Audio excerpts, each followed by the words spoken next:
En 1985 fui elegido el diputado más joven. Recuerdo mucho la enorme responsabilidad que sentí el día que fui a jurar como representante del Perú.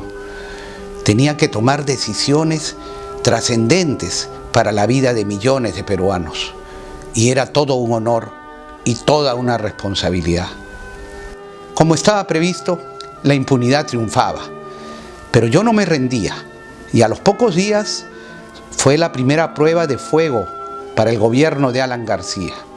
La masacre de Acomarca, un pueblo de Ayacucho que había sido arrasado por los militares. Más de 30 niños muertos, más de 25 mujeres asesinadas y unos pocos hombres. Era una masacre que conmocionó al Perú. Viajé hasta Acomarca en un helicóptero con miembros de las Fuerzas Armadas. Llegué al cementerio y allí tuve un encuentro macabro. Vi tumbas que recién estaban colocadas, lápidas que con el dedo cayeron y descubrí que habían cadáveres tibios. La sangre corría todavía. Fueron 5 o 6 cadáveres. Lo cierto es que al ser descubierto por los militares, uno de ellos me apuntó y me dijo que correría la misma suerte porque ellos no iban a permitir que se supiera la verdad. Frente a eso, no me quedó más que invocar a la tropa, que me apoyara. Les dije que el uniforme de Bolognesi no era digno de los asesinos.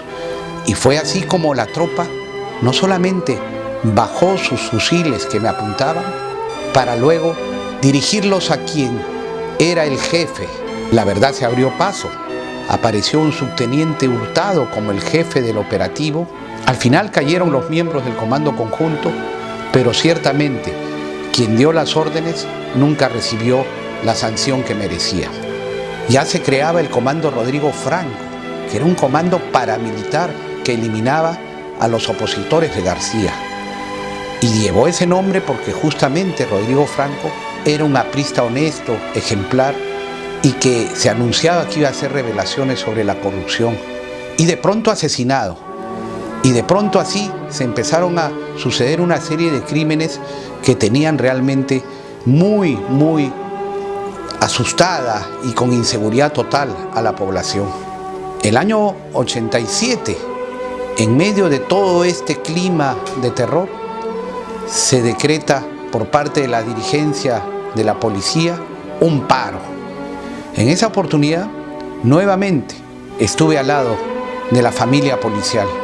Recuerdo que apoyé mucho a sus dirigentes, participé en generar el diálogo para lograr mejores condiciones de trabajo y de vida para cientos de miles de policías y sus familias abandonados sistemáticamente.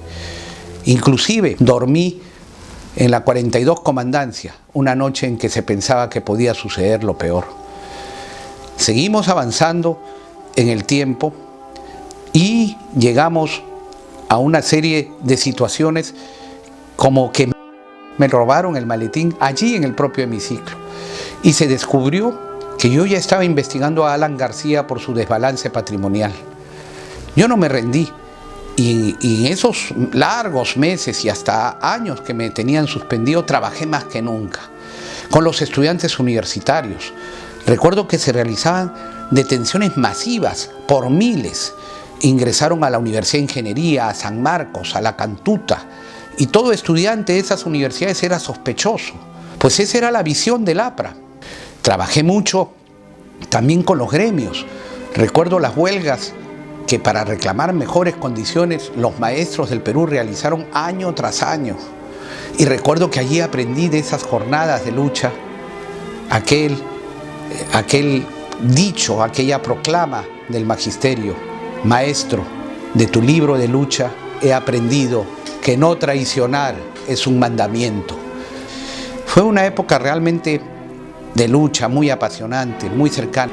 Estaban operando en nuestro mar de Grau, dentro de nuestras 200 millas, unos barcos arrastreros soviéticos que estaban depredando nuestro mar y que iban a condenar al Perú a no tener pesca durante años y años, como sucedió en la década de los 70 con los militares.